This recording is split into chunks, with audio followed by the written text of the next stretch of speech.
everyone, I'm Amanda, and this is Wellness Me Up. This is where we're talking about all of the weird, wise, and wildly supportive sides of wellness with coaches that you can actually connect with when you are just done pretending that everything is fucking fine in your life. Today, I am joined by Natalie Zacharias. Might have said that wrong again. Zacharias, okay? Right. A healer, space holder, fellow traveler on this human path, and Natalie has a master's in integral counseling psychology and is also a certified emotion code practitioner, also has master's in Reiki. And so I asked Natalie in a questionnaire before joining the podcast to just sum up their approach to wellness in a couple sentences. And here's what Natalie said. I support people in utilizing their curiosity to notice what is arising from their subconscious to be seen, alchemized, and or listened to. I support them in reclaiming their power and liberate themselves from whatever is holding them back from living in their highest timelines. My approach is very grounded, and I teach them the tools that can support them in expanding their capacity to keep their nervous system regulating while navigating chaos. So let's see if what Natalie has to share can help you get a little bit more wellnessed up. Right? And I haven't read, I remember copying and pasting that into this. And I think, this just feels like the conversation that we just had behind the scenes. I was thinking the same thing. We also love your intro. So epic. It's fun, right? Because we are all out here just pretending that everything's fucking fine until something shows up in our fucking lives. And I'm not okay. I'm not fine anymore. And I think it comes from the Friends episode too with Ross, for sure. Like, I'm fine. Everything is fine. Not fucking fine at all. And that's how life goes for us, for a lot of us, right? So I appreciate that you highlight in there while navigating chaos and regulating things, because chaos is gonna fucking happen in our lives. I don't think I know anyone's life who doesn't have some sort of chaos in it. Like, I don't think I know anyone. Do you know anyone? I don't know anyone. I don't know anyone. I think I know people who think they don't have chaos and are in it. It's like you're just chaos has just been normalized for them or something. You're not seeing this yet, but this is what's happening. I mean, I think this other thing too of like there's been a lot of like healing has been destigmatized a lot for like at this point in the collective history than like, I don't know, 10 years ago, which is really great because I mean, and still there's people who are feeling like, well, I'm not suffering. Like, I don't need to go to a therapist or a coach, or I'm fine. Like, I know people still who are like, I'm fine. I'm like, you're not fine, but I'm not going to tell you you're not fine. But I'm just aware you're not fine. But see, this was a thing, you know? Yes, but they don't even know that yet. And this is a thing that I just literally made a post about this on TikTok. Actually, it was this morning. I don't know when this episode is going to come out, probably not until a month later, but if whatever, a month later, I'm talking to future self, go look back and hear this post. But I made this post about me taking accountability for how I used to be addicted to trying to fix people, because I thought that was what I was supposed to do. But then I wasn't even looking in my own fucking mirror of the things that I had to do. I'm like, you need to do this, you need to do this and fix this and blah, blah, blah, blah, blah. But I wasn't being like, holy shit, I am also in this disease state of addictive behavior. I'm a drinker, I'm a smoker, I'm doing all these things. I'm participating in this just as much. And holding up that mirror was, oh, okay, I'm doing this too. And I just walked around in life thinking I was like some like hot shit and nothing was ever going on with me, even though a lot was happening with me and I had a lot to work on, and I still have a fuck ton to work on. But I just was oblivious to thinking that I had to do anything. Like how ego, I don't know, there's a lot of ego in there, but it was very, let's just knock you off this a little bit because you have some shit to deal with. No, it's very humbling. I mean, listen, I went through that too. I won't tell anyone. Don't worry, we won't tell anyone. I'm not ashamed about it. I think it's really, really important because I think that's a really important thing to like have awareness about of like the way that Yeah. I'll share this little story. Well, I think it'll be a little. But I remember, so when I was getting my master's, I had moved out to California and, I decided to like quit my job that was paying me well, go move to one of the most expensive cities in the country to get a master's. Like, that's a really good idea. But it was, even though it made no logical sense, that was where I was being guided. And that, like, everything in my body was like, yes. I'm like, I don't know how I'm going to survive there, but fine, I'll go there. I'll do that. And so, one of the things in living one of the most expensive places is that you're going to do communal living. So, I lived in a house with, it was a renovated mansion that they broke it down. It was like one of those old Victorian mansions in San Francisco, and they broke it down to two apartments right before I moved in. So it was 4 floors, but 2 apartments. So each apartment had 11 bedrooms. 11, well, mine had 10 bedrooms, and then the downstairs had 11 bedrooms. We had 11 roommates. That was really confusing. I'm sorry, but I had 11 roommates. There's 11 of us 11 living roommates. in the upstairs apartment. Basically, is my point. And it was, I lived in not a big family. I think before that, I've only ever lived in a house with a max 4 people living in there. So 11 was new, and I had never experienced that before. And what comes with that is a lot of things you discover about yourself in that experience. So I remember there was like, as with living in community, there's things are going to come up. There's going to be conflict and all these things. And what I was learning at the time was that not a lot of people have the skill sets to be able to navigate those things.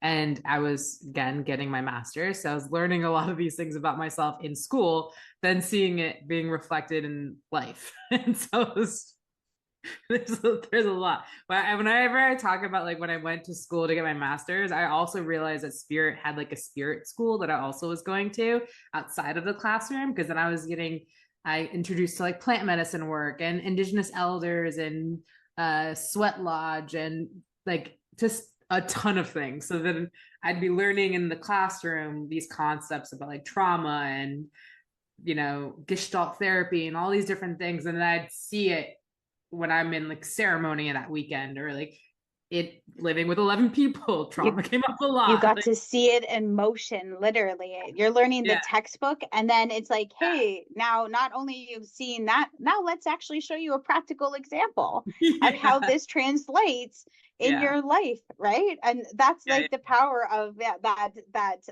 academic to let's now apply the learning yeah, and what's yeah, going on and showing you.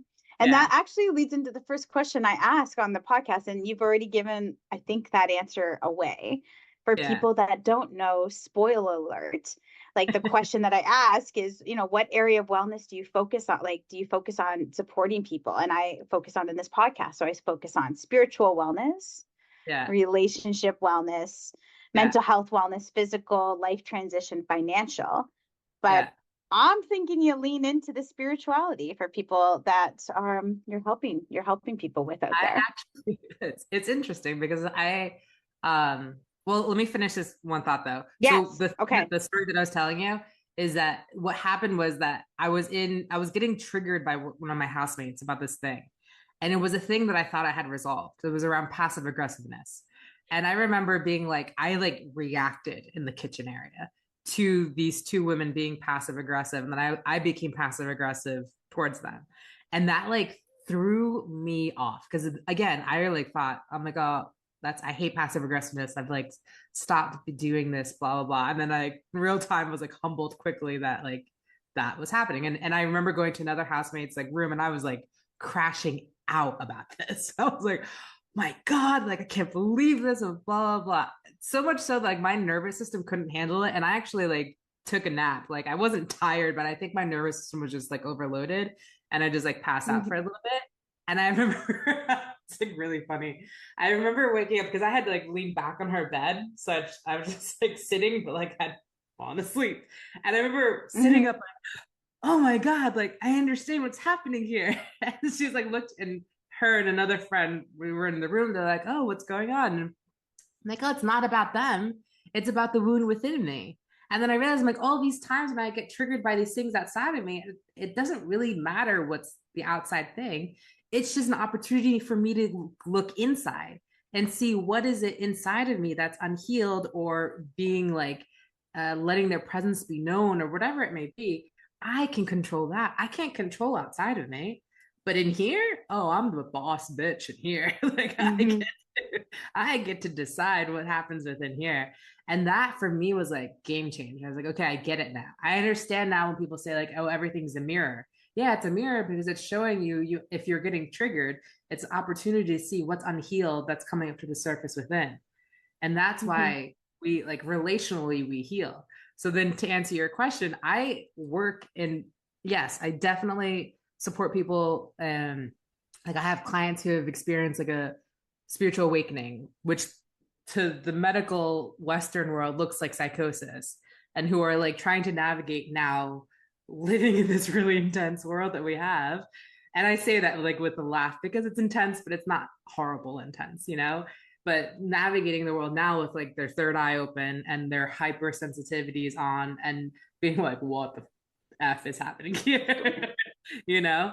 And then I also work relationally. So I have clients who are navigating conflict. I have couples that I work with and people who experience anxiety that really are having a difficult time because I do have a background, even though I'm not a licensed therapist because I was going down that path, but spirit very clearly in multiple ways told me that's not the path I'm meant to go down, that I need to go forge a new path basically. And so that's what I do. I have one-on-one transformational sessions. Those are like coaching sessions that we can explore. Like I worked at a clinic that was focused on Gestalt therapy. So that's like the therapeutic lens that I look through because that felt for me the lens that allowed for all of who I am to be present in the space, including the spiritual aspects of me. Like I remember when I was working at the clinic manager would anyone who would come in as like a new client who had like anything spiritual, she would send them to me because she knew like, oh, Natalie knows how to handle this. And so then I would be like work with people who were going through life transitions. I had this one woman who had a neurodegenerative disease that was basically she was slowly losing her ability to speak. And so I was supporting her in the grief that comes up with that of like, you know, this is the life that you've lived and you've experienced it this way. And now you have this disease that's now your brain is no longer functioning the way it used to. And there's a lot of grief that comes up with that.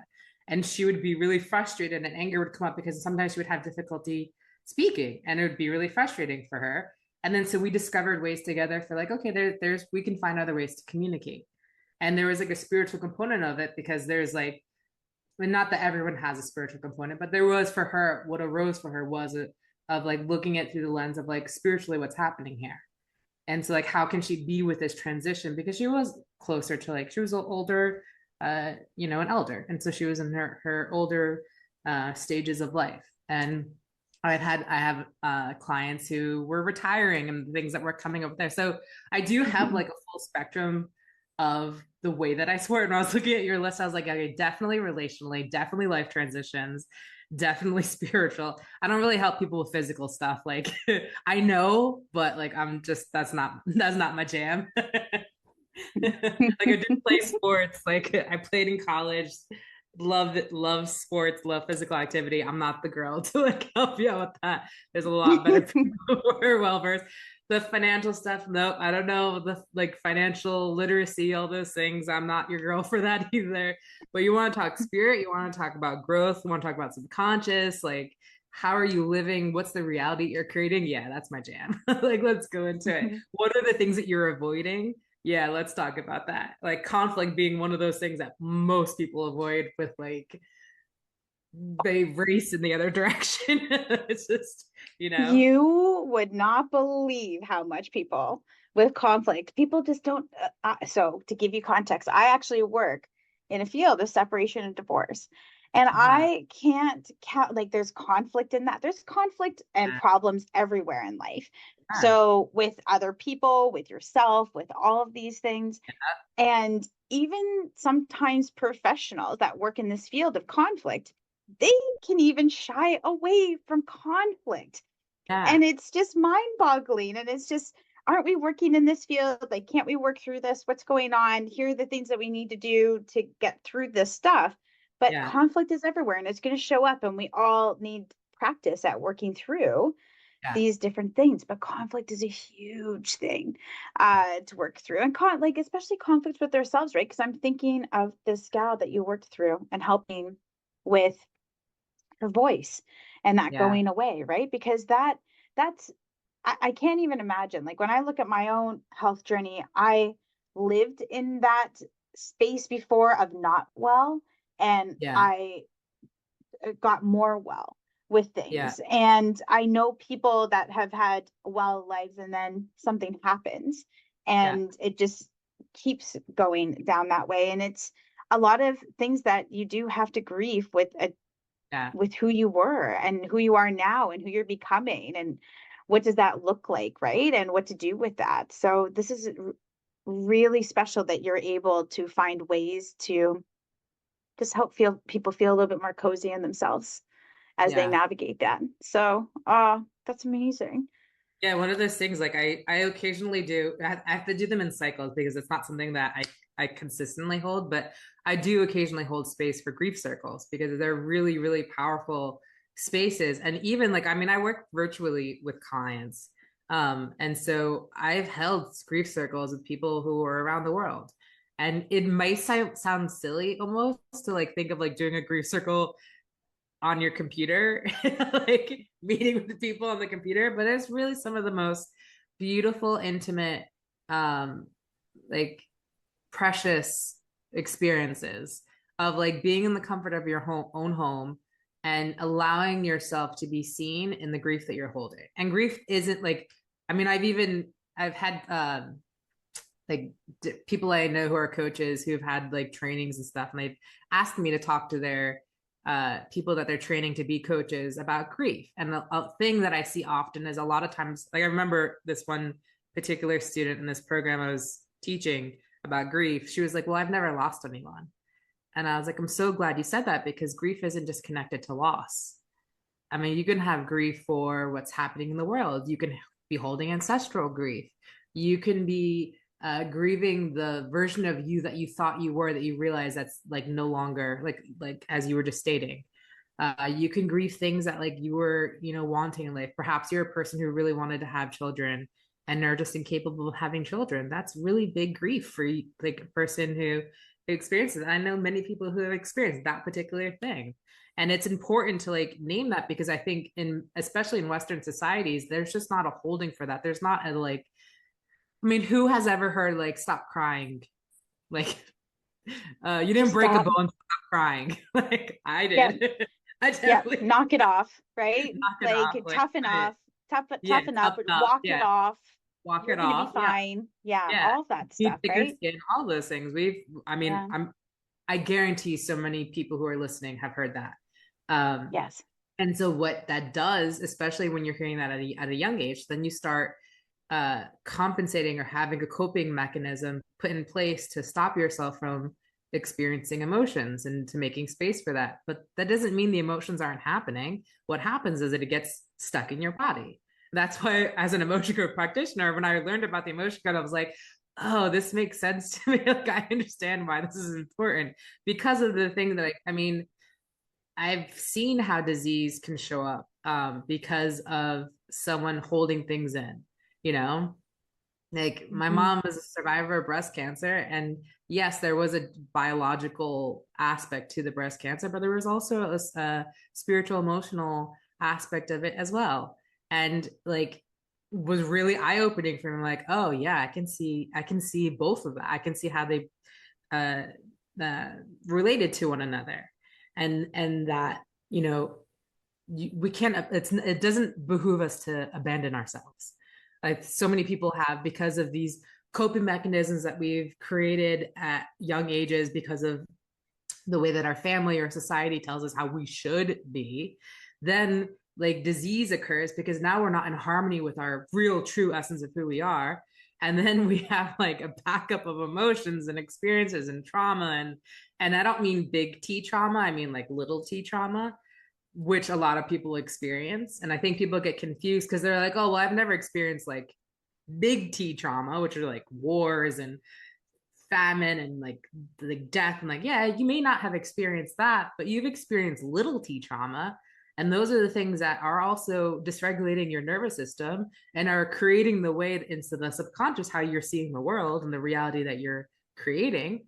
And I guarantee ancestrally you've inherited probably big T trauma as well. And that also exists in your makeup of who you are.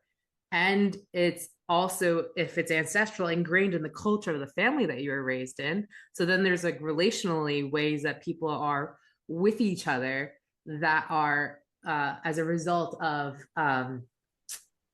things that have happened generations before you even existed. And so there's a lot of different ways that when we're out of balance, because that's what it comes down to, is finding balance, finding harmony within oneself through the mind, body, and spirit, that like leads to all these things that people experience, you know? I'm wondering if that balance piece. So the question I like to flow into next is, and I'm hearing so much of that in what you just said, because it's like describing where people could be, where people are at, where they've experienced things, whether they know they have or whether they have, they don't know that they have, right? And sometimes people just show up and they're like, I don't even know what it is that I Yeah, fucking need.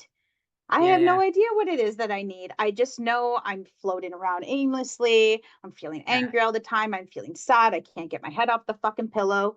I just come yeah. home from work every day and just start crying. I just know something needs to change in my life, but I don't even know what it is that I need. So when that happens and clients come in and find you and you talk about balance, I'm wondering how you meet them in that Oh yeah, moment. that happens a Mhm. lot. It's usually, so it depends, right? If it's in an emotion code session, so we're going to focus on, so with emotion code, you do need to like have something to focus on to clear. So when that occurs, and I just like get to know them. So what's happening? What feels like most alive in this moment of that feels like something that's not working for you anymore. And then we hone in on like, okay, well, I was like, I'm gonna say this, I'm gonna reflect this back to you. Tell me if this resonates for you. If you feel like, oh yes, that's the one.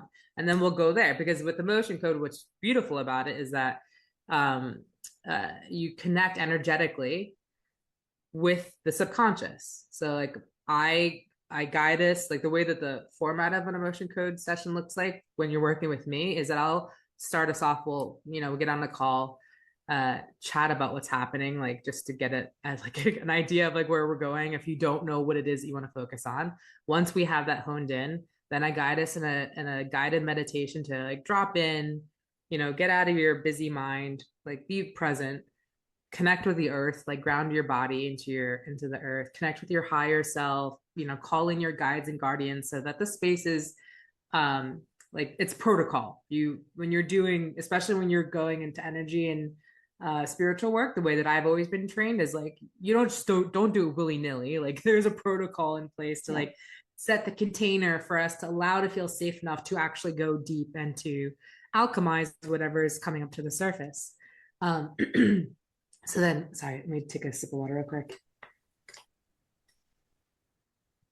So then once we do that, then I feel it in my body it's like when the connection's made.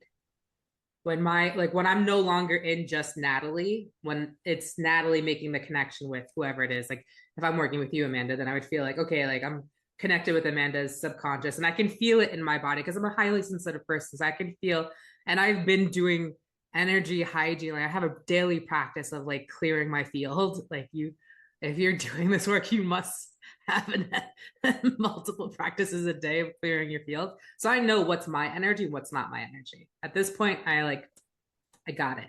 So I can feel like when it like clicks into place. And then I ask the subconscious to show me yes or no to the questions that I ask. And so with emotion code, you could do muscle testing or you could use a pendulum. So I use a pendulum because I just know how to read energy that way. It's like I don't even have to think about it.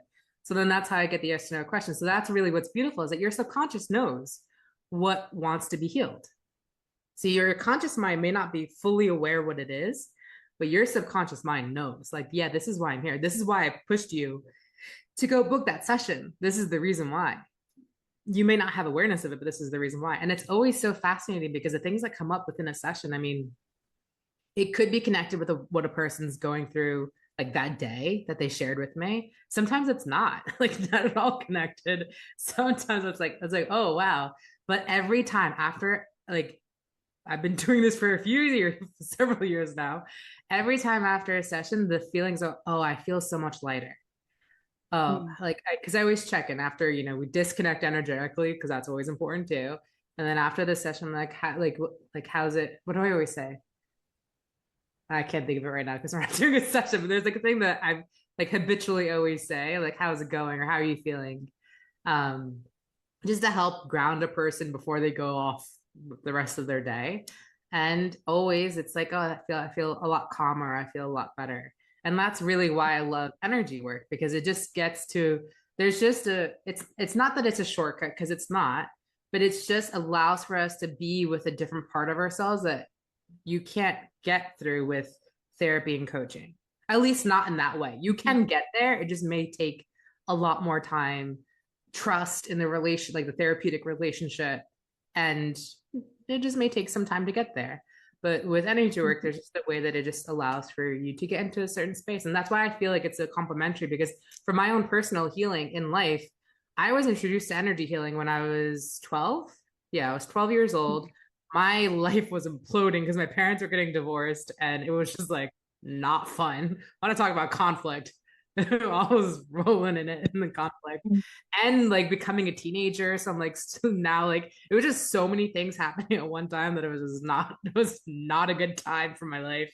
And these angels basically appeared and energy healing was brought into my life. And while I was also, going to a school counselor, navigating like my parents are getting divorced and my life is crumbling, I was also receiving energy work. And then throughout my life from then on, some way, somehow, like I would be getting, support through therapy or something like therapy, but then also energy healing. And then that always worked for me. Like that combination of the two always just like fit. When I didn't have the combination of two, like I still was able to heal, but it was just like a sweet spot that worked for me. And then and it took me a long time to realize I'm like, oh, this is what I want to do with my life. Like this is actually the thing that feels most natural for me, is holding the space for both aspects or the multiple aspects of a person's wellness and their being. It's just like my life's calling to be, it was during those dark times I realized, oh, I want to change a million lives. That was just like a thing that like came in the darkest of times in my life, where I was just like, I don't know if I want to live anymore. Like this place sucks. But then I was like, no, that's not true. Like that's just wounding talking there, and entities that didn't want me to be in my power. And realize I'm like, no, I'm meant to support the liberation of many, and not because I'm. But I don't know, that could sound a certain way, so I'm gonna be real clear. I'm not trying to like change people who don't want to be changed. I'm not like egoic in saying that. I'm not coming from that state. It's just I realized for me to do that is that I needed to focus in here. And that the changing 1 million lives isn't about a doing thing, it's about a being. And so I needed to change the million lives that are within me for that to reflect outside. Mhm. It ties into that mirror analogy again. Yeah.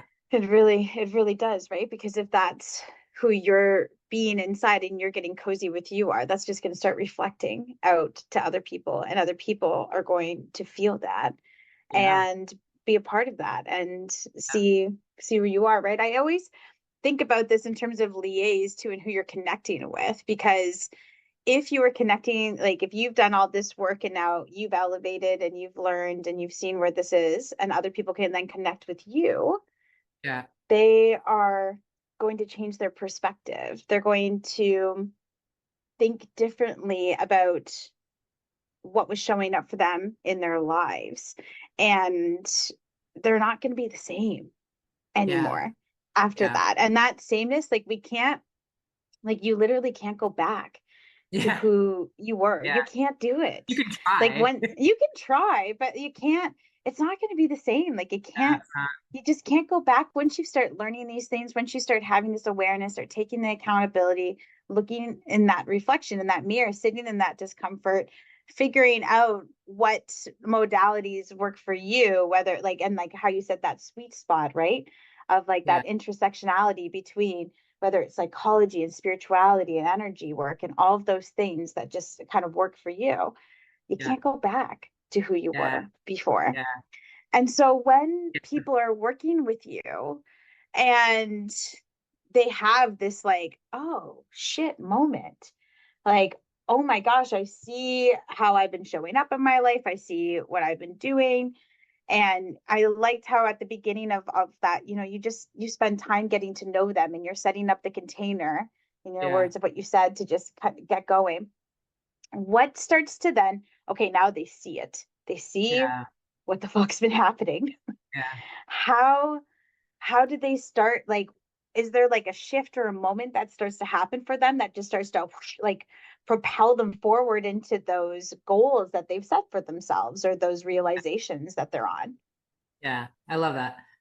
So when that happens a lot in the one-on-one sessions, the transformational sessions that I hold, because we're going in deeper. Like with emotion code, it's more about clearing, like focusing on clearing the emotions. But when we have space for like, because that's like at least an hour, sometimes 90 minutes, because I offer those sessions in those formats. That's when we go a lot deeper. And so then when you do have, I love when they have the awareness moments, because that just feels like, yes, finally, like what you were saying, like once you have awareness, you can't go back to how you were. If you choose to do that, that's one thing. But now you're not like blindly choosing. Now you're like actually actively choosing. So that's a decision that you're making for yourself, which many people do. Sometimes we do have like relapses, or people go back to like, it felt safer to make those choices from those places. And then they get hard on themselves. And then that whole thing happens. It's like that example I was telling you about, the passive aggressiveness. That was me relapsing, realizing like, oh, I chose that. But then in that story, I was saying like, oh, it's not about them, it's about me. And then figuring out, like integrating that part of me that was wounded, that was lashing out by being passive aggressive. That was like the aha moment of like, okay, I understand that. And then that's how it works in like in that space. So it's like they have the awareness of like, oh, I've created this pattern that is causing me harm relationally because of this like, this is where this pattern came from. That's the part of me that's feeling this. So now, because I have awareness of like, oh, there's this younger part of me that feels afraid of being abandoned because I was abandoned as a child, or as the older sibling, my parents, they didn't really show up for me, and I had to show up for everyone else.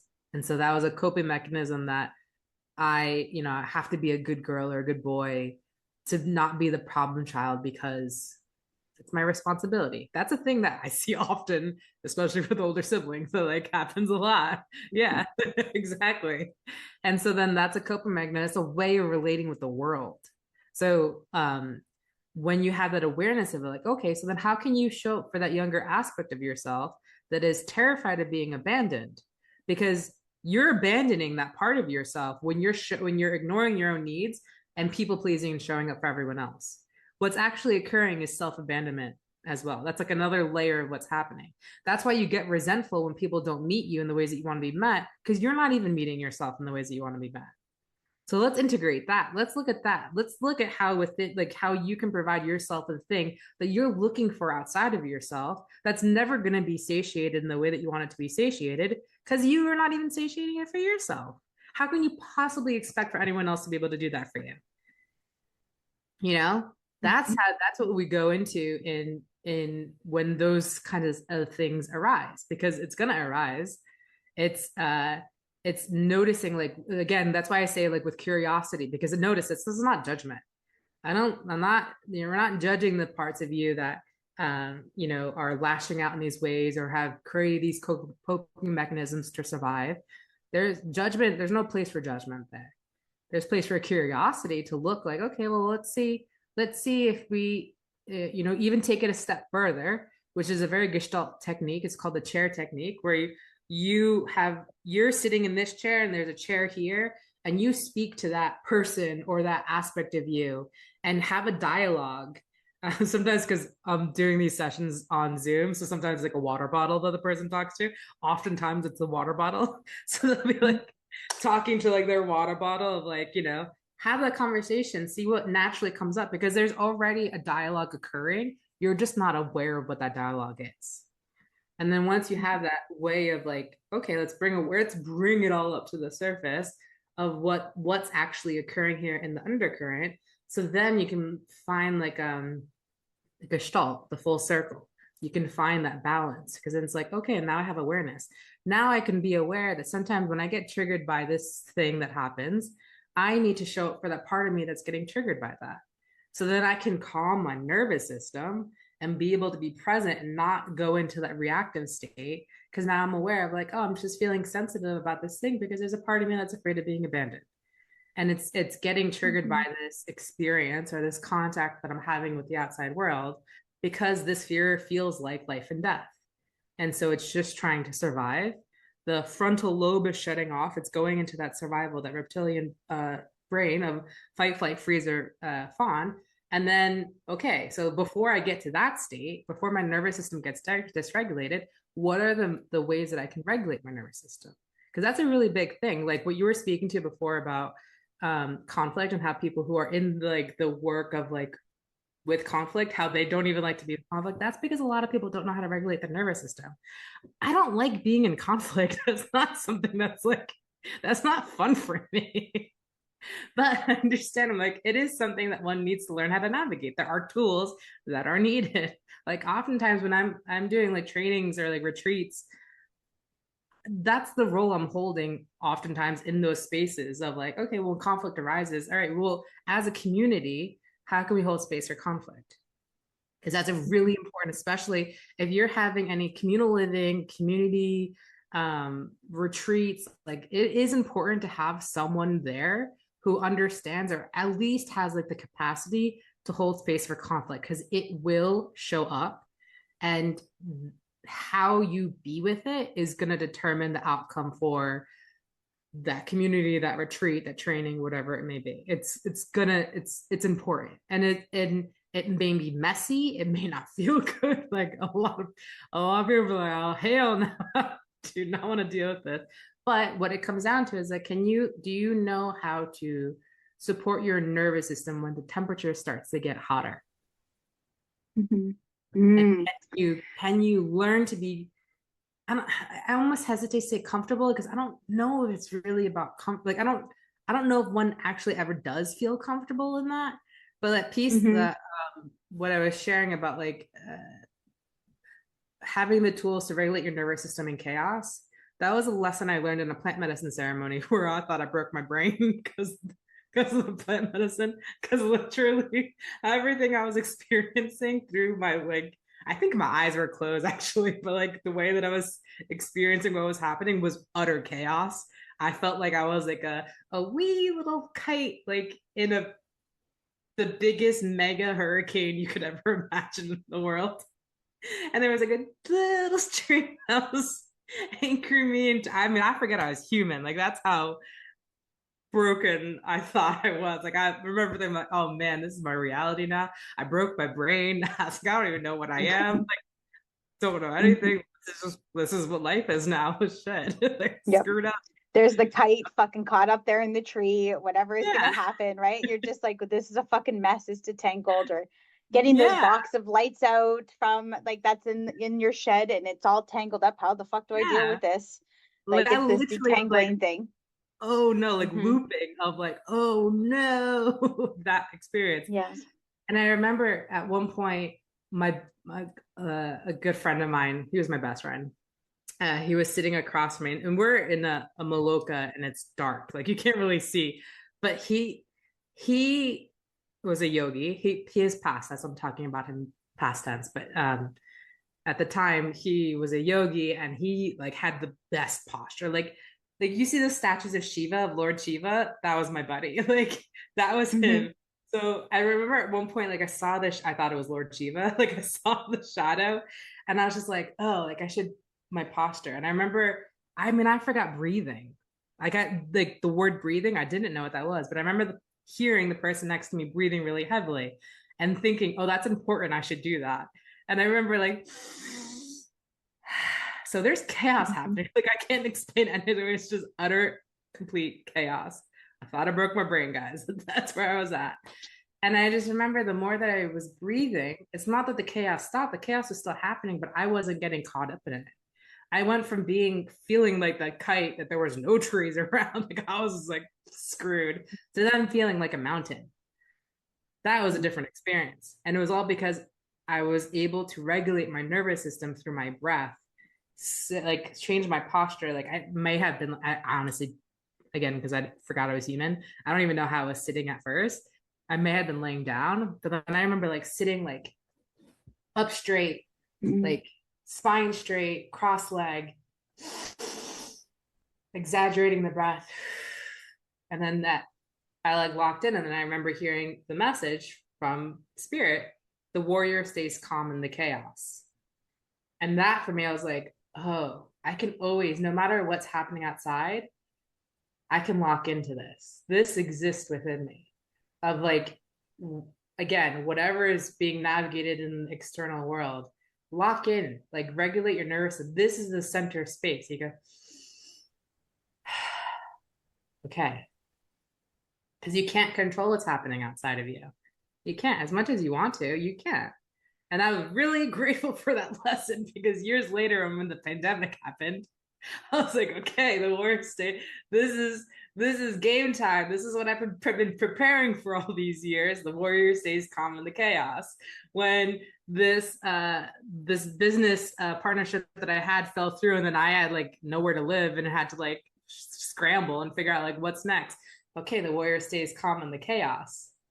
All right, like things, the trajectory of when I was going down getting my licensure and living in California, and then get several messages from Spirit that not only do I need to quit my job and not get my licensure, but I need to move and leave California immediately. This place that like felt for the first time like, oh, these are my people, this is my home.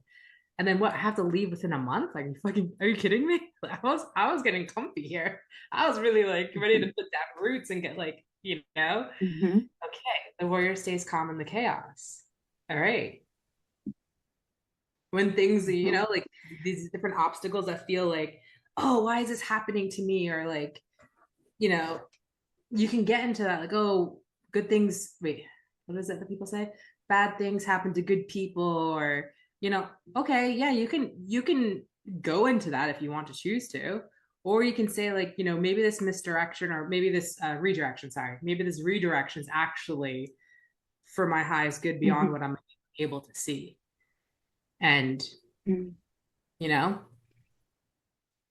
Um, I hope everybody else's brains are lighting up as much as mine is right now listening to all of this, because I'm just pulling out so much beautiful imagery. I'm pulling out visualizations of being the mountain and staying steady, and like having, there could be a whole wind tunnel happening all around you, but that mountain not shifting, not moving, any of the stuff, like you're staying steady, you're staying calm.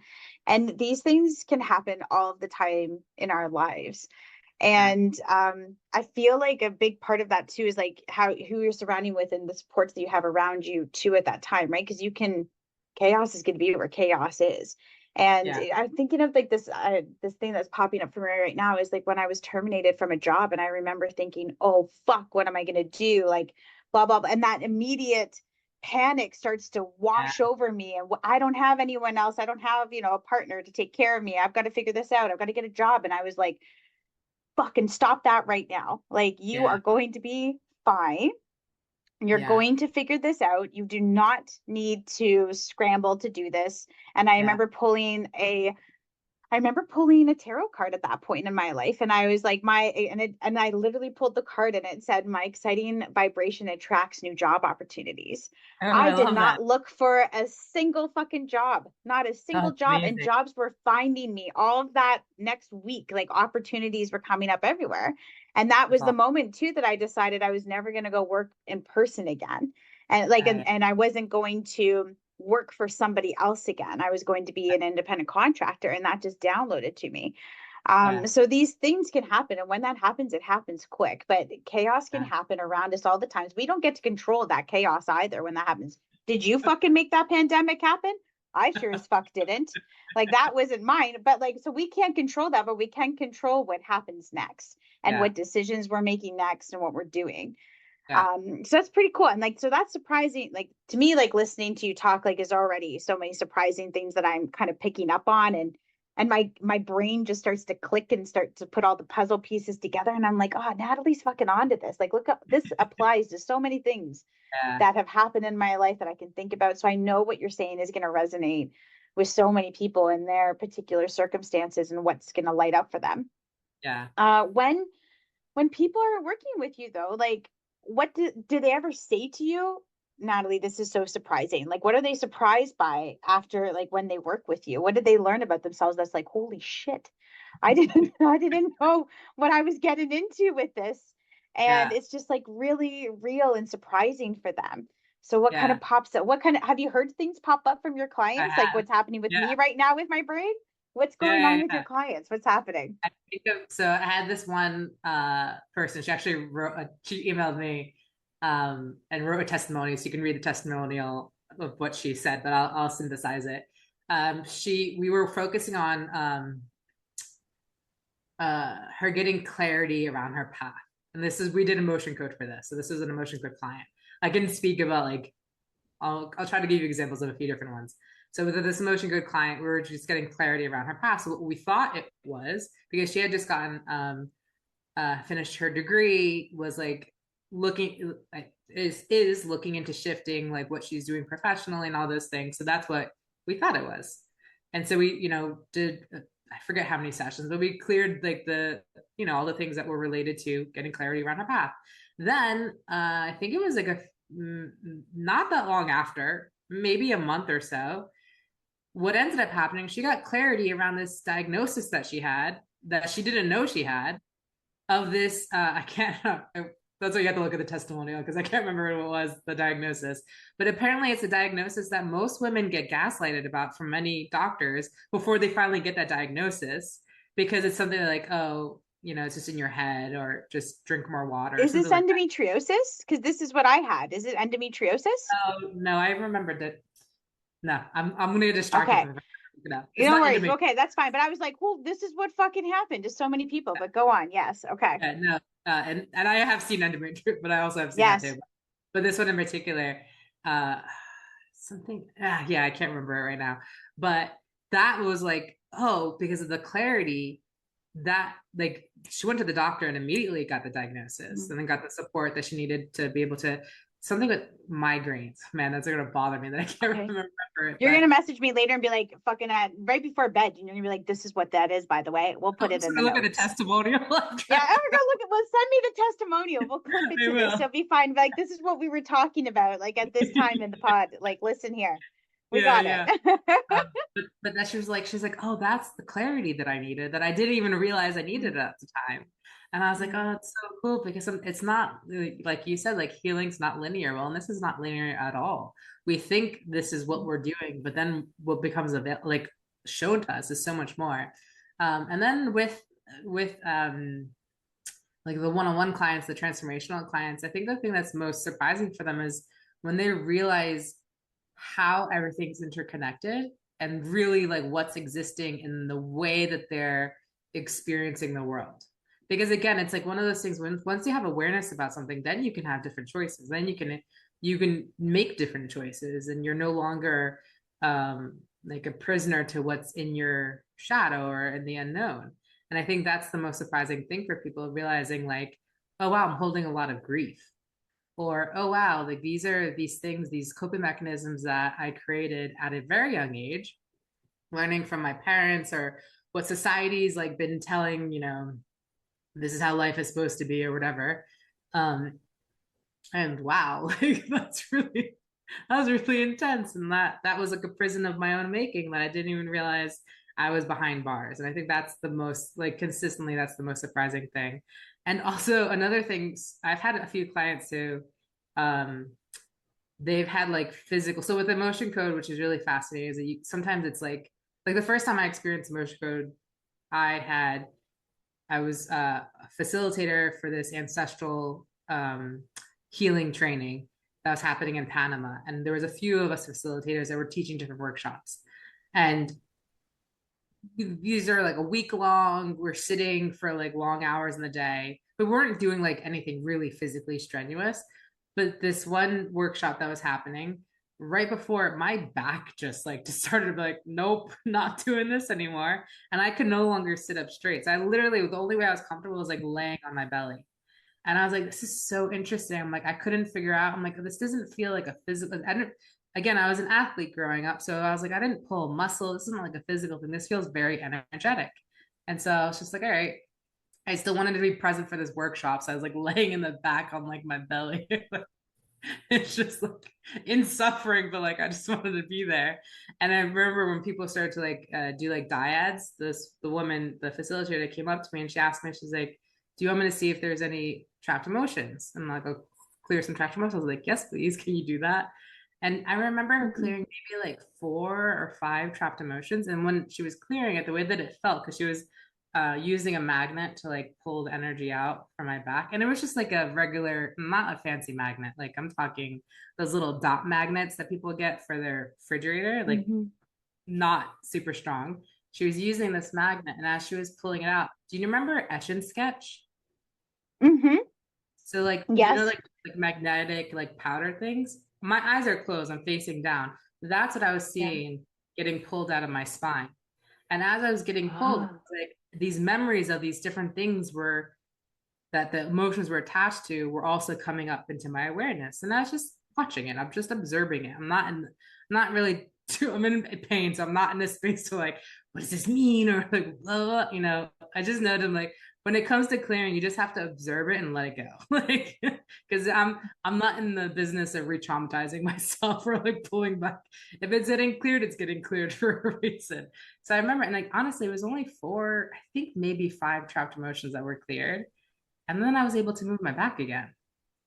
And I was like, okay, that's interesting. All right, I'm paying attention to this. Mm-hmm. And I realized what was happening is that I was abandoning myself in trying to make sure like helping in the co-facilitation, and I wasn't taking care of my needs. I was ignoring what my physical body needed. I needed rest because I was holding a lot of space for really big transformation that was happening. And so that even though it was going contrary to like the people pleasing or like the I just keep pushing through it mentality that I had always had, I realized that actually is not serving anyone in the bigger sense. I need to actually take some rest, even though it did piss off some people.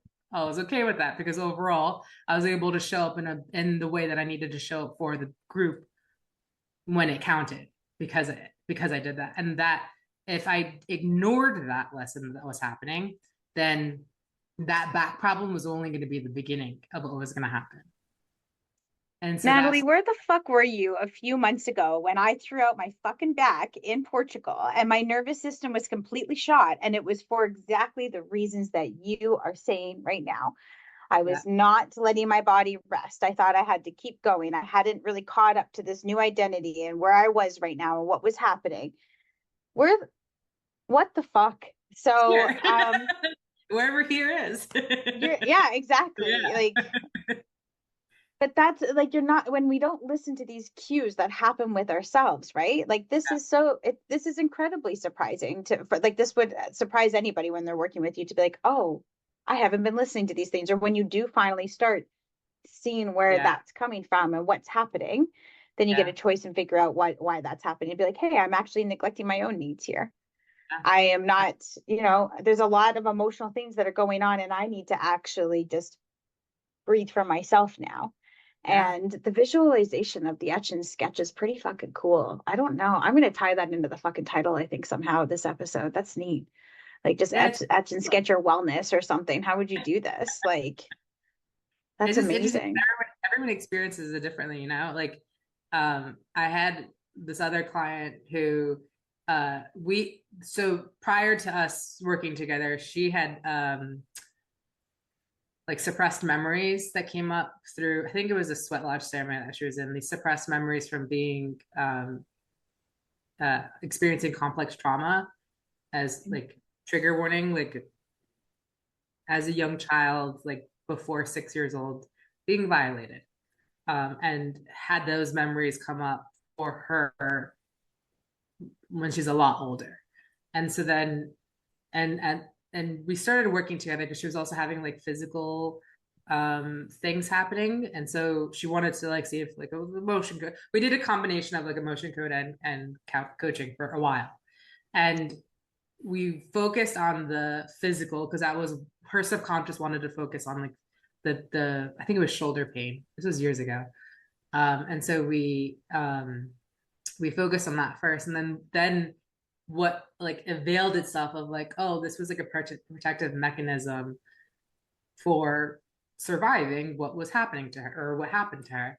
And so then like the ways that things unfolded, it was really surprising, like the that it's like, oh, this is the path in. That's the most, because my intention whenever we're doing healing, because I don't feel that healing has to be as traumatizing as what happened that you're healing from.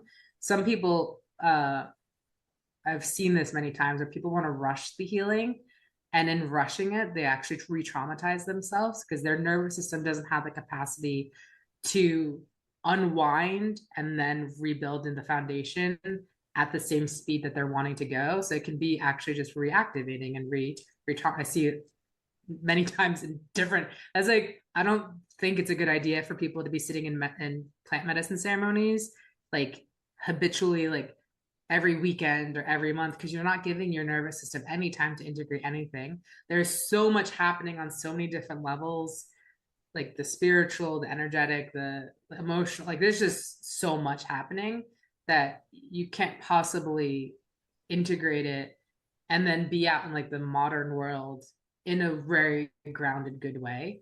That's my opinion. That may not resonate for everyone else, but I just feel that it opens up a doorway, the potential for dangerous. I also don't feel like microdosing is the best idea, and I have a lot of stories about why I don't think that's the best thing Mhm. if it's done in the way that I've seen it done. So that's Mhm. yeah, Yeah. this is Yes. everything I share. Like this is what feels true for me. If it doesn't resonate for you, that's okay. I'm not Yes. attached to things resonating, It's but it's just there's things that I've seen. it's interesting because the episode I think that's going to launch right before yours is with somebody that does plant medicine retreats too. So they're like the synchronicities of how this is lining up with all these coaches finding and how they're in, just coming and being aired on the pod. It gives people a lot to think about. And I agree with that. I'm still doing integration work to this day. From one, I've only done one journey with plant in retreat. I did Yeah, when I was recreationally when I was younger, but I haven't done that in a long time. But I did one with plant with retreat, and I'm still doing integration work to this day of shit that comes up from that retreat. yeah, And it's not always amazing stuff that I'm working through and learning yeah, about myself. Something will happen in my day and I'll be like, oh fuck, that came up, thank you for showing me that again. And it's yeah, something that I'm not that I've got to go and work to and pay attention to, and yeah. that I mean, takes a while to yeah, whisk that stuff in to my yeah, my healing. So yeah. yeah. It's Yep. the amount of how do I want to say this?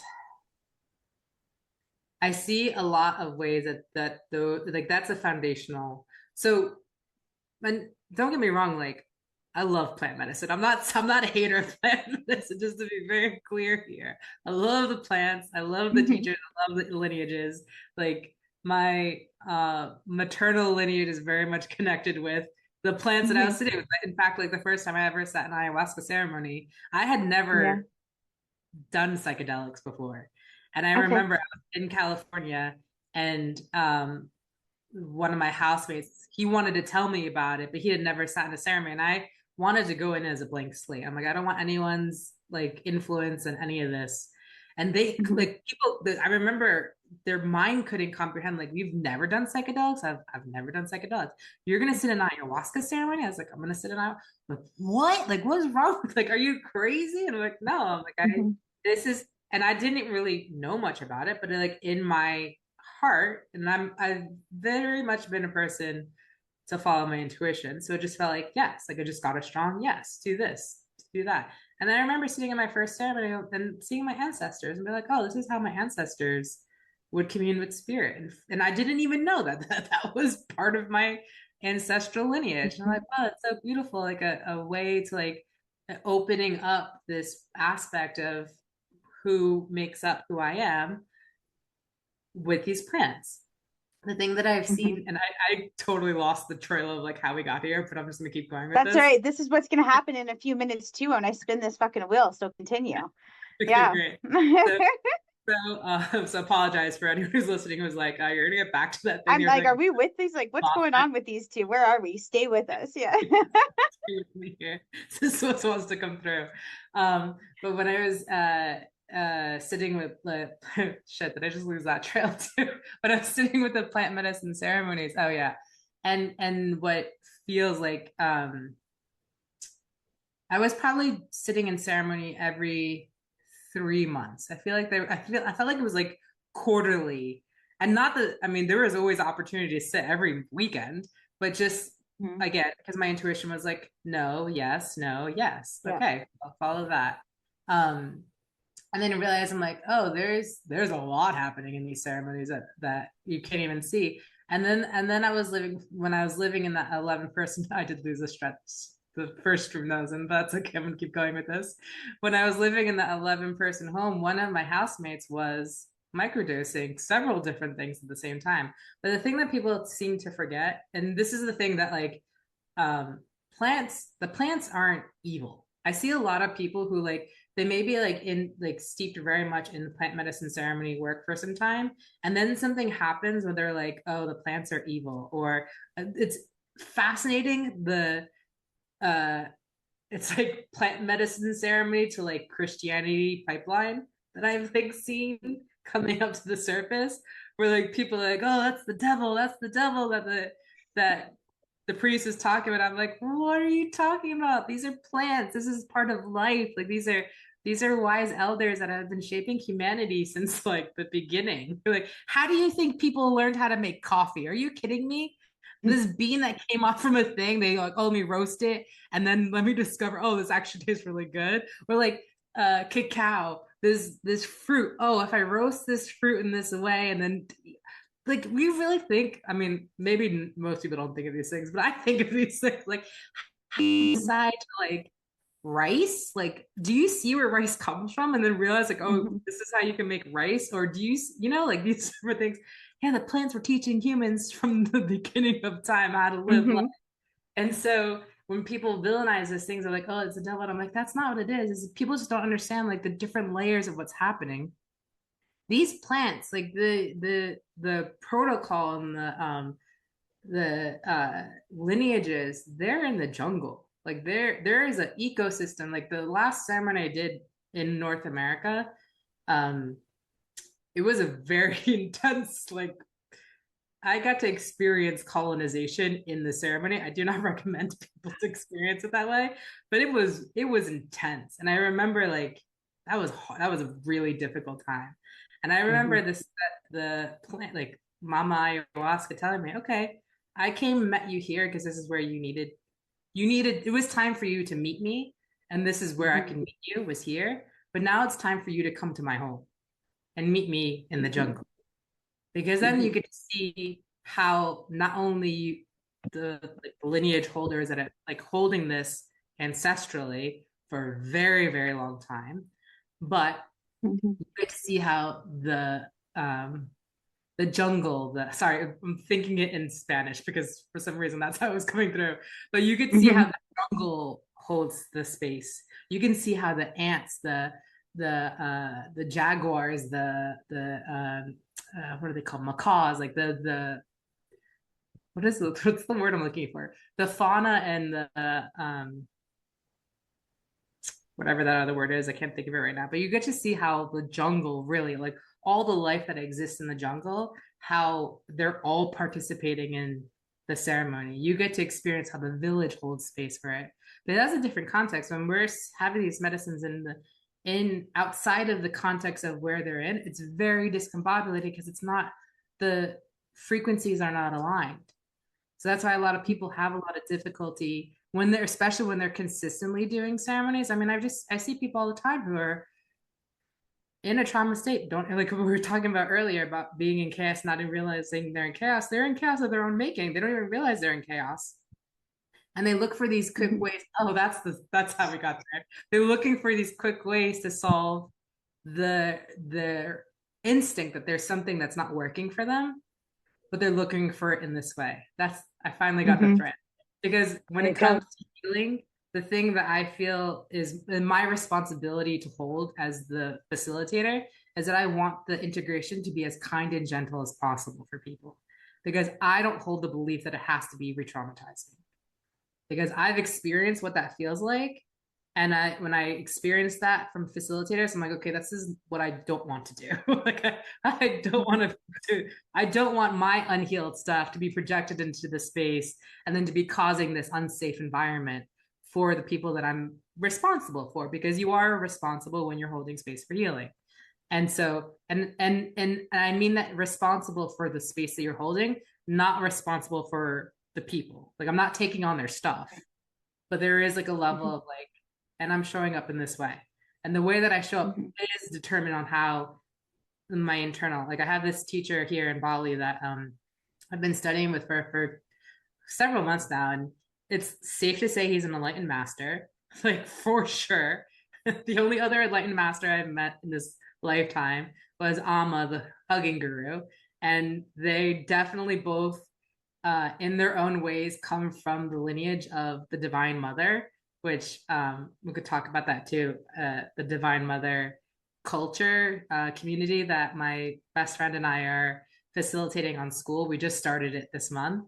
And these are teachings of the Divine Mother and like her culture that's arising again.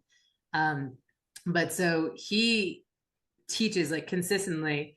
Uh, um, I'm going to say it in Indonesian because it feels important to say it this way. So Buana Elite, Buana Agun, which means little universe and big universe.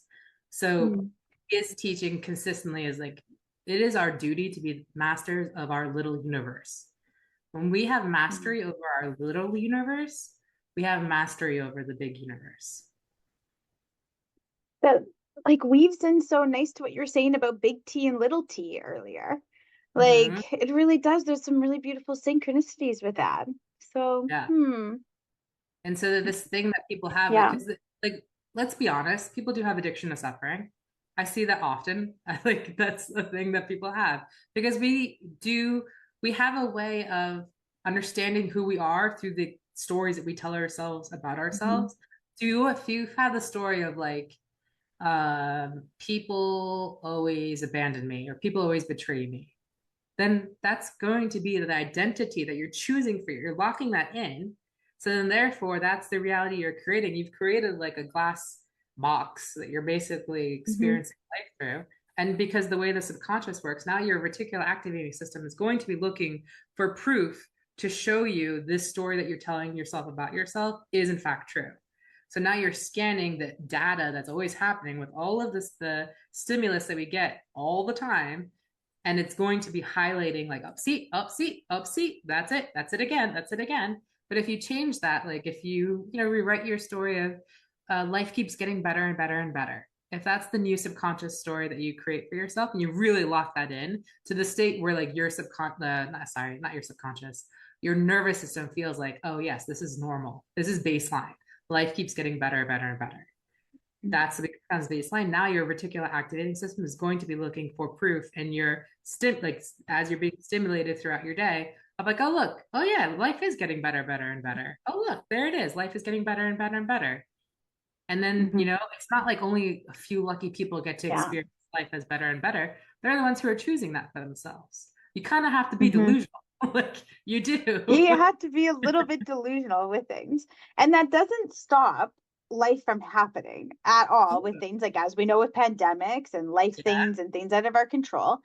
And this yeah, is like the part of the podcast that I'm absolutely fucking loving doing, because I like to keep things completely random and absurd, because that's how fucking life is. yeah. And we can be, going along in life and everything's great. And we could have this new baseline for ourselves. We could have new things. And then all of a sudden, boom, pandemic happens again and world is shut down. Who fucking knows what could happen, right? But what I do on this podcast is I spin this wellness isn't linear. What the fuck wheel? Like WTF, what the hell is this? Like this is what I spin. And I asked ChatGPT to come up with some of these questions. Not some of them, pretty much fucking all of them. Who am I kidding? Because robots have just taken over our world completely, and we all have our robot assistants. And it's funny when even in emails now, all of our robots are just talking to each other, and I'm like, this is fucking ridiculous. Where's the human in this? But anyway, ChatGPT, Claude, whoever I decided, whatever robot assistant I'm working with for that day, decided the wellness question that we're going to talk about. And it could be something extremely profound, our answers or the question, or I don't know, it could be totally different. Like, maybe because it's around dinner hour here and I'm like, oh, like what kind of condiment should I put on my tacos? We were talking about tacos before and I'm still thinking about tacos. Nobody knows what we were talking about tacos before we even started recording this, but we talked about tacos. So I don't know, we could be talking about fucking condiments on tacos and whatever else kind of energy happens. Also verde. So it is, right? It's so funny, right? Oh my gosh. Okay, so let me share screen and tell me, can you see this wheel? Yeah, I see it. Yeah? Okay. All right. I'm going to spin this thing and see what question it wants us to answer. Hilarious. I know. I like the music that Picker Wheel chose for me. I was like, this one sounds nice. What's something that instantly calms you down? What is in something completely random that instantly calms you down? Singing. Singing? What kind of songs? And whatever is stuck in my head. So this is something that I'm starting to show more and more about myself. There's a lot of who makes me who I am. Yes. And I think for a long time, that's why it was so confusing for me of like, what am I going to do in the world? Because there's just really so many different ways I could have gone. And I, at a very young age, always loved singing and I pick up music really quick. Like my piano teacher hated this about me because I could hear a song and figure it out on the notes. And it's just not that like reading music was a bit difficult for me because my brain just when it came to music, it wasn't a logical thing. It was very, and it still is very much like I can hear something and pick it out and figure it out. I needed to learn at least what the sounds of the notes were, but once I understood that, then I can do that. And she hated this about me. I was just I got hit by a ruler many a times when I was learning piano, and I hated it because of that. But yeah, at a very young age, singing has always been something that like I have a very powerful voice when it comes to singing. And it wasn't until I had to do a lot of healing around my voice and feeling confident enough like to share it publicly. I'm like later today I have a voice lesson with this beautiful woman who's just like she's so magical. Because I started receiving songs from spirit and I actually have a homework assignment from these beautiful beings called the Candomblé, who are a nation of wee folk, like little people. Think like fairies, elves, gnomes, menehune. Like they exist around the world. There's different nations of them, and they gave me this assignment like several years ago to write an album, like create an album of music, spirit music, dedicated to them. And I'm slowly and surely on the path of completing this assignment. But singing is one of those things that I'll get like a song stuck. Spirit talks to me in songs sometimes. I'll get like a random song stuck in my head.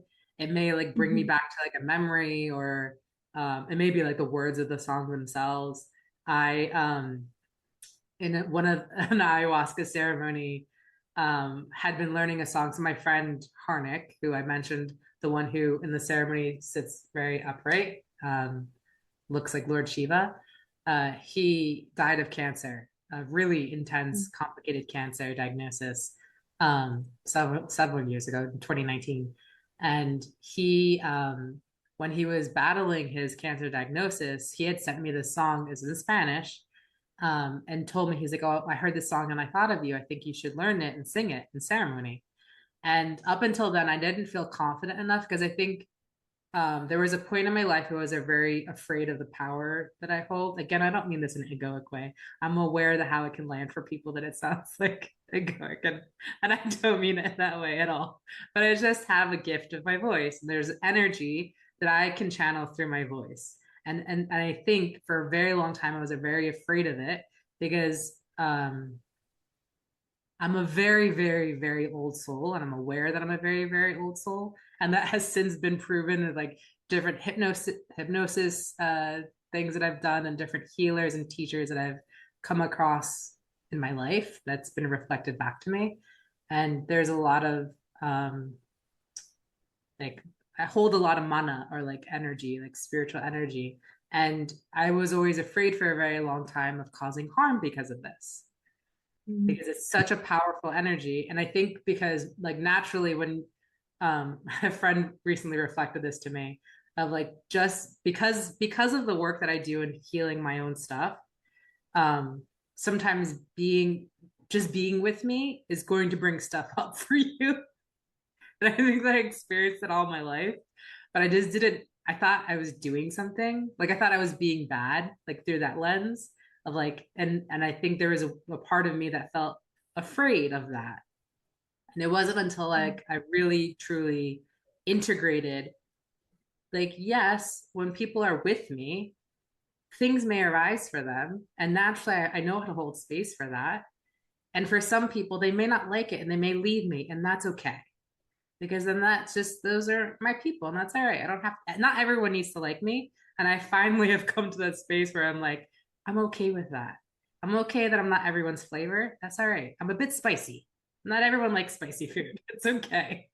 Mhm. And so then part of and I realized the wisdom of this request from the Candomblé for me to make this album because it really was fast. Like I probably would have taken a lot longer to get to this place, but in their intention for doing this for me, it was really making me face this fear that I had about allowing my voice to be received in its full power, not just like, oh, this sounds nice, or like Mhm.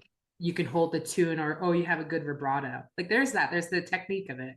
But I'm talking about Mhm. channeling spirit through my voice. That's a different aspect of Natalie. And so when Harnick told me this song, before then I was always kind of like nervous to share songs in medicine ceremonies because Okay. everything's open. there's no hiding it. But because my friend was dying and I wanted to honor him, I decided to. Sorry, this kind of gets me really emotional. I was like, my fear of this power that can move through me is not worth holding back anymore. And so, and I remember this, the facilitator for the ceremony is this old guy who looks like Santa Claus. It is the most Heyoka, uh, for those who don't know, like coyote medicine, like contrary. Mhm. He's the most contrary medicine holder I think I've ever met. Mhm. And he holds like a mixed altar, meaning he also he held peyote ceremonies. And so his altar is mixed. There's a lot of mixed medicine in it. So there's always a lot of like that ceremony I had where it was a chaos. Yeah, he was facilitated for that ceremony. Yes. That's experiencing it. So of course it would be the Heyoka who's holding that kind of space.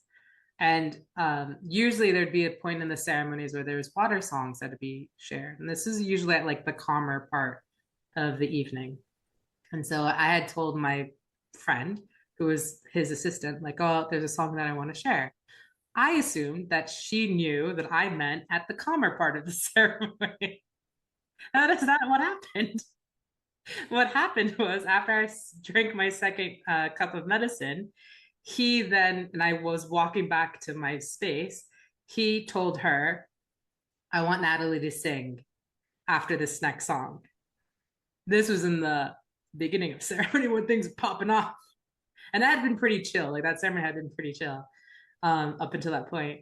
And I remember singing. I mean, sorry. I remember after I drank that cup and then I went back to my space. I ended up getting well, which people who understand what that means, and if you know, I'm not gonna say, but it just was really intense. And I was stuff was coming up to be released in the motion that you can if you can see me in that way. Mhm.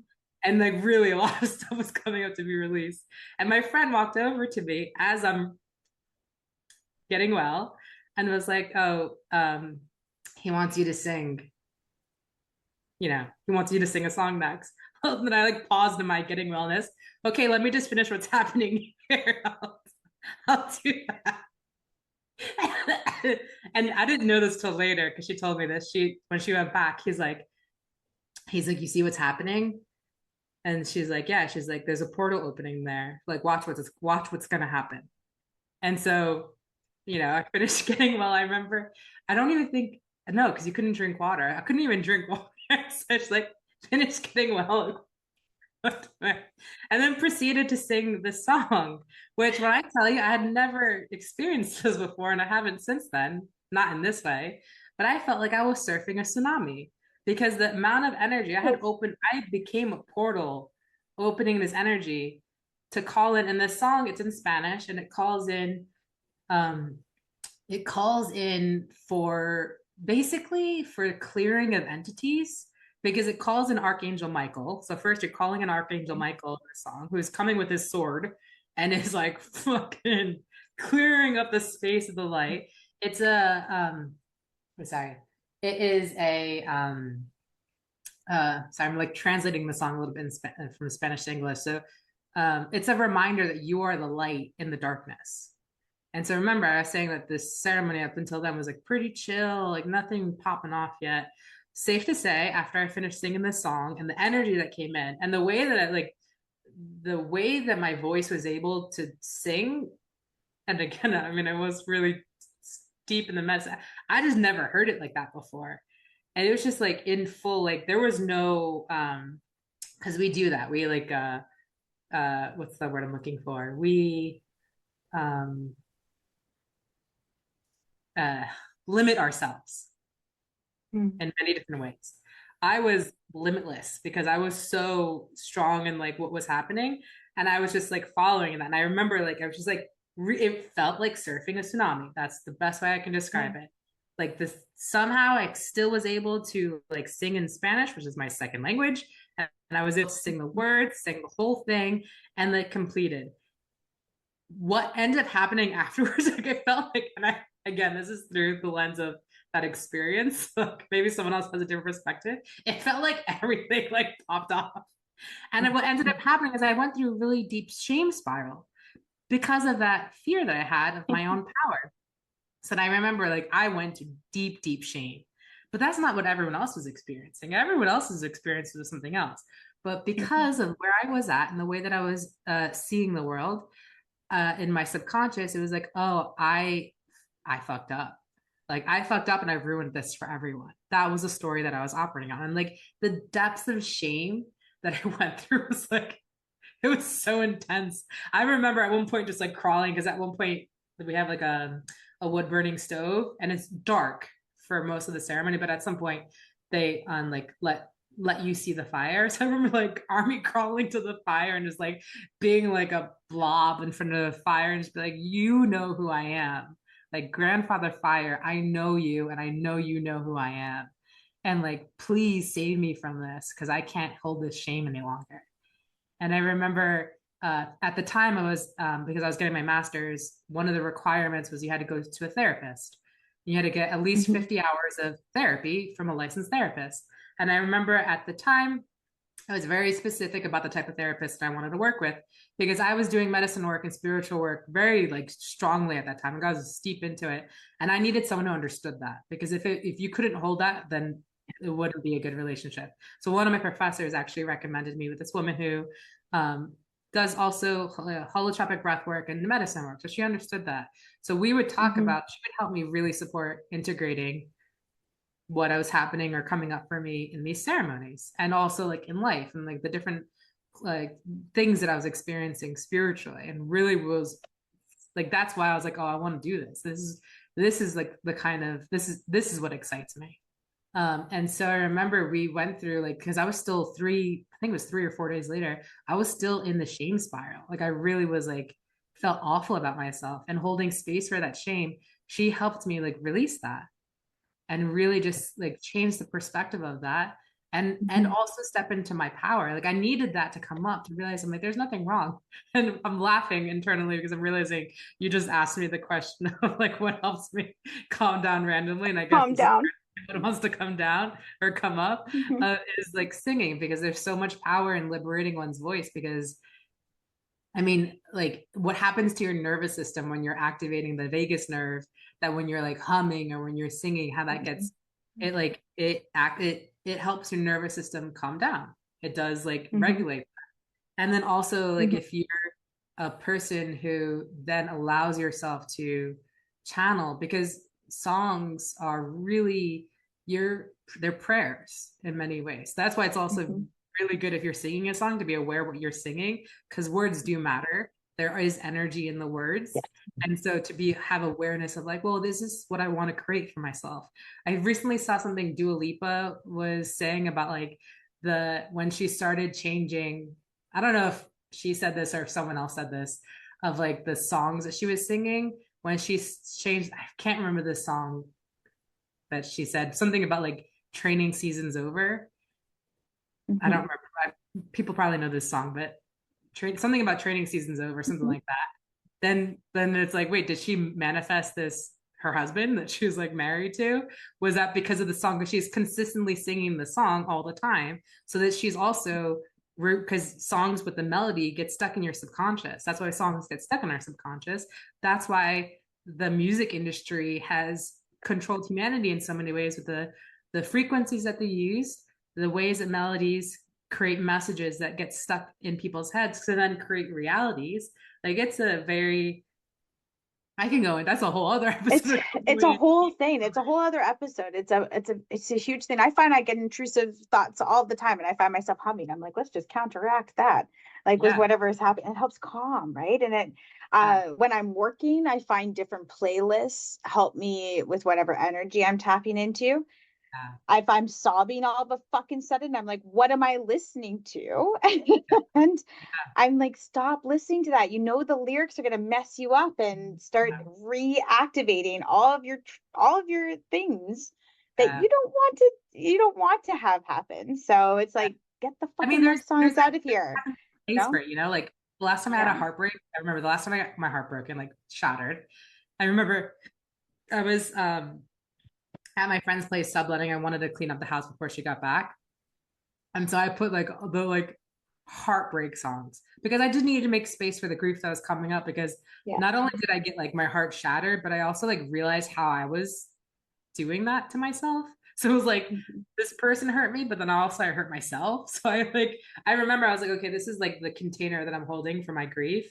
And I'm going to like deep clean this house, sing these songs at like top volume and allow for the grief to flow through.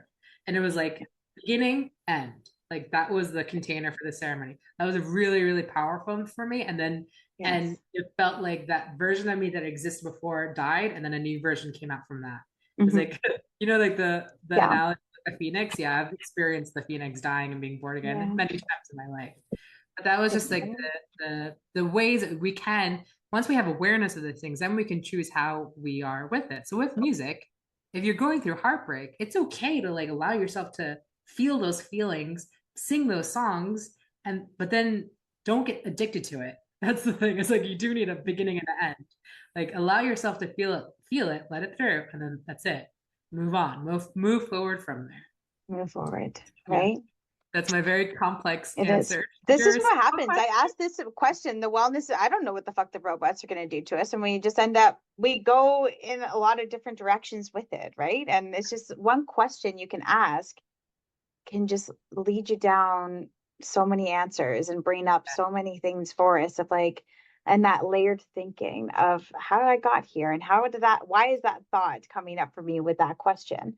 Let me Yeah, take you on a tour of yeah, what's happening for me with that, right? totally. Um, Natalie, the question I I will love say to, too, sorry, I forgot oh, to mention sorry, go too. ahead. My bad. But the part about the liberating my voice, that also is why I hold now. I do monthly song circles, but they're not so much, they're not like your regular song circle. They're in the sense of like helping you connect with the spirit of the songs, and also learning how to like like right now we're doing the song circles. is helping the people who are there connect with the muses who want, because the way that I've experienced music is music's always flowing. There's like a stream of music that's always there. You experience it in nature all the time if you tune into it. And when you do tune into it, the words can come really easily if you are aware of who is like your co-writer on the spiritual realm, who is like writing this, like who you're receiving the songs from. Best way I can describe it. So that's right now, like what we're Yeah. doing in these monthly song cycles is like supporting people and to attuning to like what, like for me, it's water. Water beings are the ones who share music with me. Like I'm very deeply connected with the ocean. I just, I know how to read the melody of water. I know how to receive Mm-hmm. it, and then in there, like co-creating what the words that I want to come through. Like there's an intention and a prayer that I'm creating with that, and so that's what I've been doing in the monthly song circles. And then I also hold space for people who want to sing and feel more brave in singing. It's a type of one-on-one work that's separate from my transformational sessions that's solely focused on liberating one's voice. And it's not coming from I'm not coming from like a singing technical background. There's way better equipped people who can teach you the, you know, textures and the ways to like breathe and different voices to sing from. Like there, that's not my jam. But Mm-hmm. I'm more interested in supporting people liberating their voices and to just explore what are the stories that are like the story I shared with you, what was preventing me from sharing, like what is it that's preventing you from allowing your voice to be Mm-hmm. heard. But yeah. Mm-hmm. You have a shit ton of ways to support people, which is Yeah, just so freaking cool. Like you have I so many really do. things that you can tap into, and I just love it. I'm here for it. The question I love to end the show with, and I don't know which way you're gonna go with this because you do have you have such a beautiful like array of ways that you can help people. But I love listening to people's answers about this, and it's the name of the podcast. And I always ask the question, what does wellness me up mean to you in your own words? Yeah, wellness me up means, hmm. And well, the word that comes to mind immediately is potential. Like, what is the untapped potential that I haven't reached yet? Or like, and I don't mean it in a way that like you have to reach for something. I don't want that to be like I'm never going to be good enough kind of thing, because is a thing that can come up for many people, or like I'm not perfect enough, or um, what's that one that I always hear? Imposter syndrome. That's something that comes up. And my answer to imposter syndrome is like you're not an imposter of your own experience. Like you've experienced what you've experienced. And I think in many ways, like wellness me up is like owning who you are. Like it doesn't have to be like I need to keep reaching for it, but I feel in many ways it's like remembering who you actually are and accepting the parts of you that maybe you thought weren't good enough or like you've discarded across the way. Um, the movie Inside Out is like such a great example of like different parts of oneself. And like what if truly if we can integrate and like instead of having that internal conflict like you were describing before, of how a lot of people have conflict within themselves, like yeah, that's where it starts. Like what if we allow ourselves to actually find harmony within with all the different parts of who make us who we are and how we see the world. And then that's really when like it's like the phenomenon that occurs when one does do that work of like it's worth building a relationship with yourself. It is worth Mhm. prioritizing self-love, and I don't mean self-care, which although that is important as well, but I mean like foundational is the relationship you have with yourself, because that's going to inform the way that you show up in relationships with everyone else. And so when I think of like wellness me up and all those things, it's like, yeah, it's not like a goal outside of yourself, like or like this is what it looks like kind of thing. That's looking at through a capitalistic framework. I'm inviting you to like, what's the part of you that you've been ignoring for way too long, or that the part of you that being cut off, or whatever it may be. Where is there disharmony within you, and how can you finally, perhaps for the first time, show up fully for yourself? And then when you do that, watch how like the outside world responds. This is again like what my teacher always says of Buona Elite, like the little universe, like really, really like become intimately acquainted with your internal environment, whether that's through energy healing and releasing what's not yours, whether that's through coaching, whether that's through movement and yoga and working out, like going to the gym and lifting weights, like whatever that looks like for you, whether it's through singing, through, I don't know, there's so many beautiful modalities that exist out in the world that invite us that, and we may not even look at them, like painting and just so many different things, like there's endless things that I can name of ways that can invite us to learn more about who we are, like ourselves, and not through the lens of someone else's viewpoint, but through our own lens of like actually just Mhm. like, okay. And then, and again, for those who feel like, oh, I'm an imposter, have imposter syndrome, you're not an imposter of your own experience. Whatever your experience is, you are the expert of your experience. And it's time for you to own that. Mhm. I think I'll end that with that. See, I know, right? It's so good. I love this question so much because everybody just gives such a different it's from their own perspective. And even what you were saying there about that internal, like having that reflection happening in the internal part of our world, to be in that, it ties back to what you were saying way back at the beginning of the podcast with when you were in going for psychology, and what you were learning in textbook was also happening outside, and you were being able to witness those things. And that it's a big part of what starts to happen for us, right? We can just start to notice. It's like holding up a magnifying glass and just start to notice what's going on in our lives, and then figuring out what feels good for us with Yeah. whatever modality we want to tap into, because there's no one right way for each of us, which is just so fucking beautiful. I love Yeah. it. Yeah, it's so cool. Natalie, how do people get in touch with you if they're like, I just want to listen and talk to Natalie for all day? Like, how do we do this? Like, how does somebody just get more of your time with the circle, like all the things that you're doing? How do they get in touch with you and learn more about what you do Yeah. and get on their own Zoom call with you? There's quite a lot of a lot of ways to hang tight. Also, anyone who's still listening, like thank you for tuning in. I have no idea how long this recording is, and I imagine I it's have really no long. idea either. This might be my longest one yet, and I'm fucking for it. I love it. Like, it's That because is there's so many good things and layered things. I'm like, we could talk all day. We could do that one day. I might invite, holy shit, I should have like a mother of all podcasts and invite like everybody on, and we're just going to talk all day. Like, we're just going to randomly just shoot the shit, and we're going to talk, and whoever wants to listen live can come in and hang out with us because we would have so much to say.